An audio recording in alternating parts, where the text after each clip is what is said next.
Now, this is exactly 5 investments I would like you, or I would suggest to you that you do them when you're at your 20s and 30s, so that when you clock your 40s and above, you can actually retire as early as you can. Never forget the video that I made, and I told you one thing, guys, that there are 2 types of retirement. There is a forceful retirement. This is when you retire by force. You don't have a choice. And there is that retirement that you can actually achieve even before the time comes in. That they will call it the decision-based retirement. All right. By the way, guess what? Go ahead and like the video. Make sure that you subscribe. Why? Because I upload a video of the same kind each and every day, so you never miss a tip each and every day. And by the way, never forget as well to leave me a comment on the comment section. So how about we go to the next point, and let's lighten something on the board, because they say if you think it, you do what? You ink it. All right. See, you're at your 20s. There's one thing I told you. If you've been watching my videos for quite a long time, I've been saying when you're at your from 21 all the way to 45, focus on what we call the growing money. This simply means once you actually survive on what we call the cash flow. Okay, it's when you really consider the cash flow. And that's why I always tell people as early as you can at 20, 23, 24, 25, going for the parcels of lands that does not generate any income might be a little bit of a shortcoming. What you need, you'd rather even go for an apartment that is generating cash, because you need to grow your money. Now, what are you supposed to do at your 20s and 30s? And I'm going to separate these two things. Let's start with at your 20s. What are you supposed to do so that at least you prepare yourself for 30s for the sake of you retiring at your 40s? Okay, now at your 20s, this is when we say you try many things. Try many things. And the things that I would love you to try, in the sense, business. If there's something that can grow yourself and there's something that can actually kill poverty in your life, it is business. Or should I call it entrepreneurship? Entrepreneurship, it can be intrapreneurship or it can be entrepreneurship. Those are 2 different terms. Now, for example, let's say you are a banker and you're employed in a bank. Get a certain fraction of your cash to buy shares of that given bank. By the way, we have a very great person in our country called Mwangi. Mwangi is the current CEO of Equity Bank. Again, depends on when you're watching this video, making this video 2024 in July. Mwangi is the current CEO of the Equity Bank. And if there is a CEO, or if there is an employer that every employer should emulate, it's that great individual. Why? The guy was employed in that bank. He started buying shares of that given bank where he has been employed. Therefore, he was actually working towards ownership of that bank. And I'm telling you right now, as we speak, he's one of the greatest shareholders of that given bank.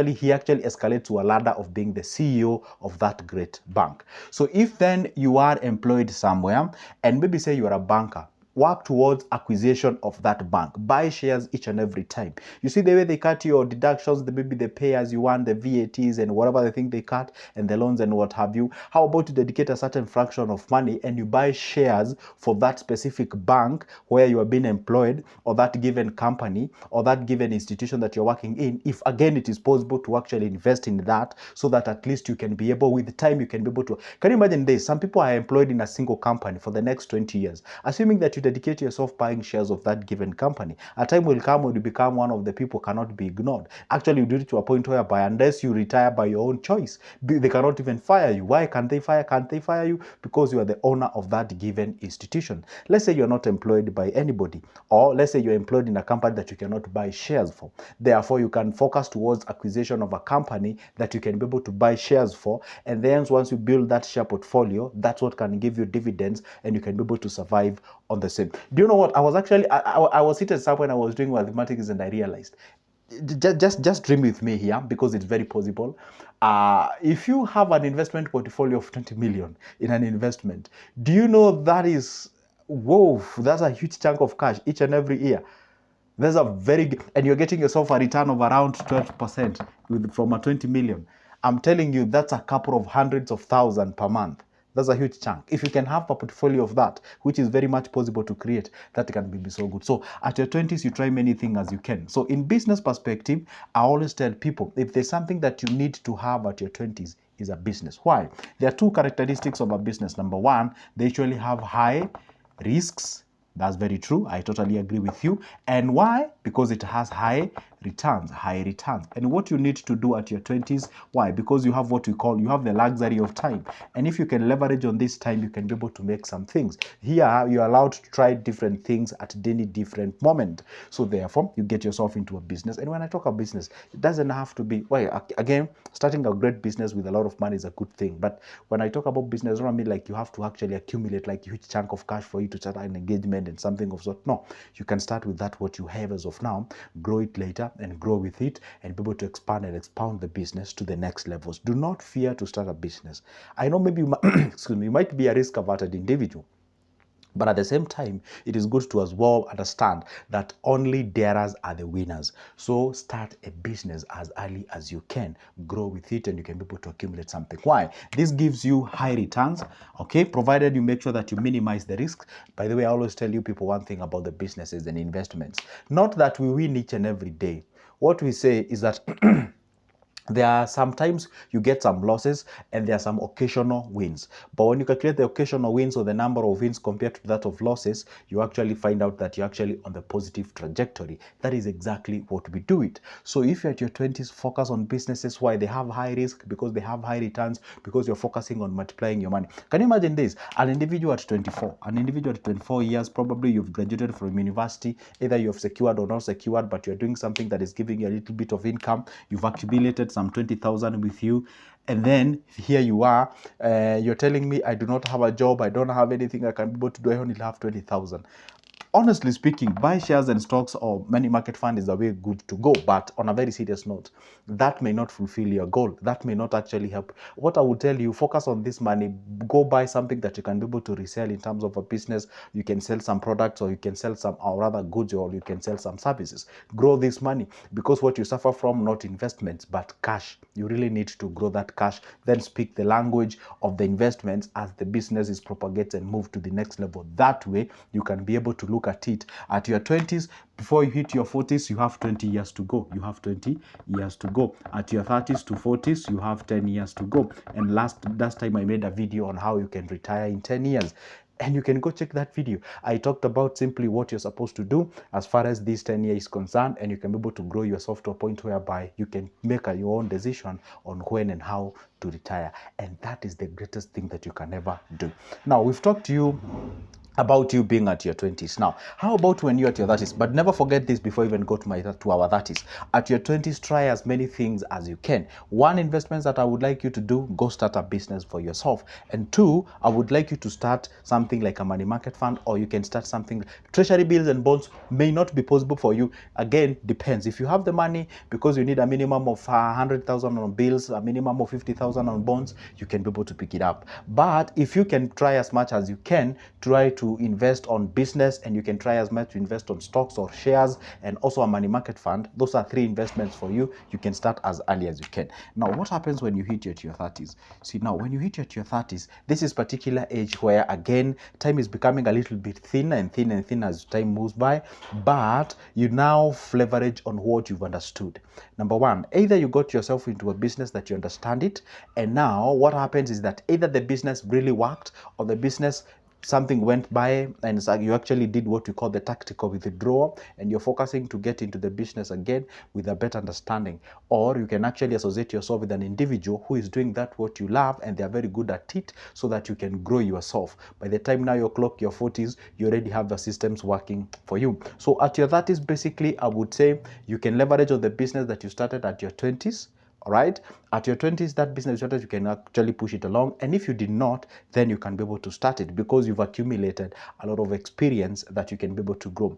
And if you've never had any experience, associate with people who are operating on the same business, so that you can understand it better. By the time now you're getting to it, at least you're not paying a lot of cost of learning it, because there is something called the cost of learning to operate a certain business. Okay, now at your 30s, again, what I would encourage you, it's also good to make sure now here you have a defined target.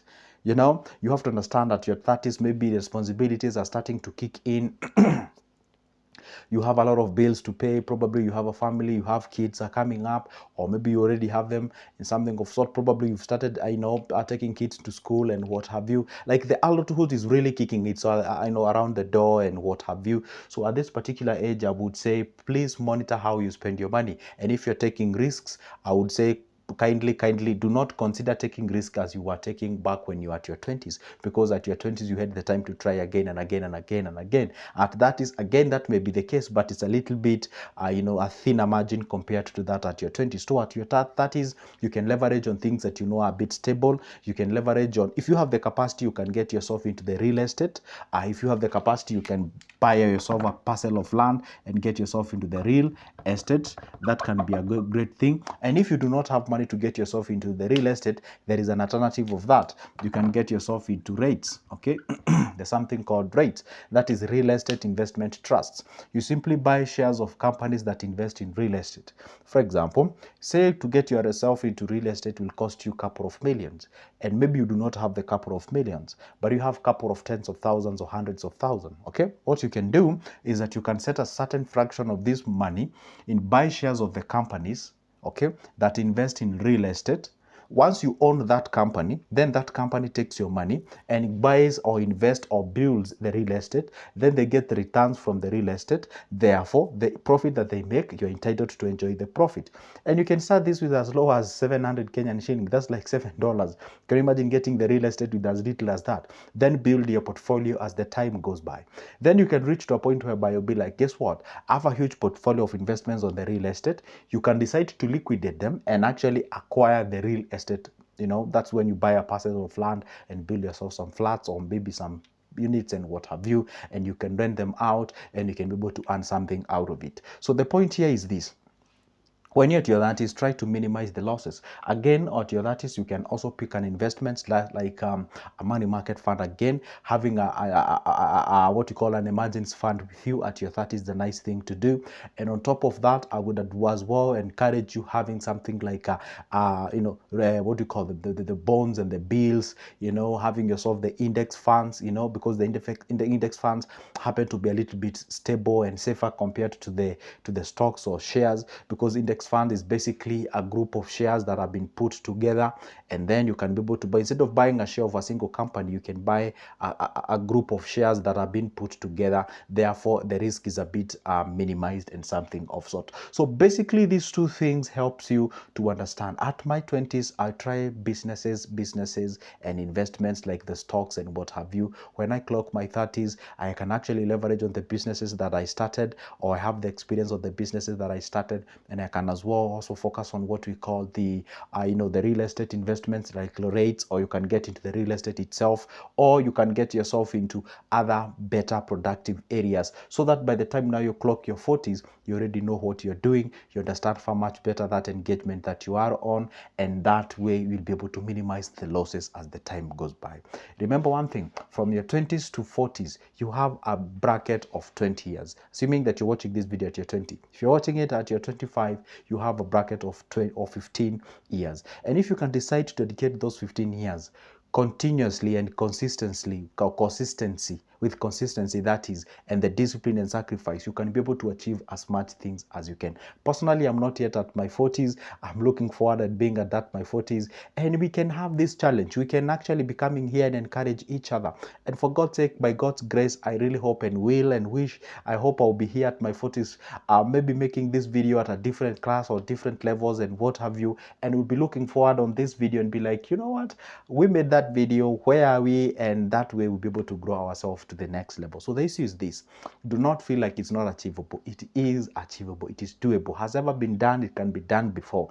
So how about we join hands and encourage each other? And that's why I told you at the beginning of this video, sometimes you might actually feel lonely when you move along that long journey, because let me tell you one thing: it is very lonely on top. It's very lonely on top. And if it's lonely on top, wow, that's very it is very lonely on top. I will tell you that. The moment you try to pursue greatness in your life, you realize that you miss your friends, you lose your friends, you appear as if you're rude, they tell you you're mean to your time, you're stingy to your time.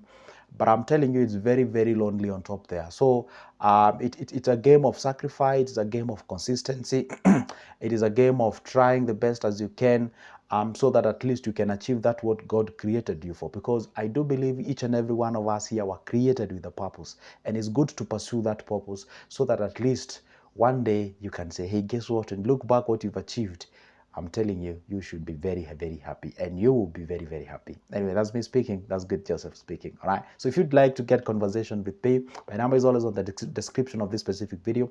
You can grab that number and shoot me a call or text. We can have a discussion from there. For now, it's a goodbye and see you in the next one. Thank you.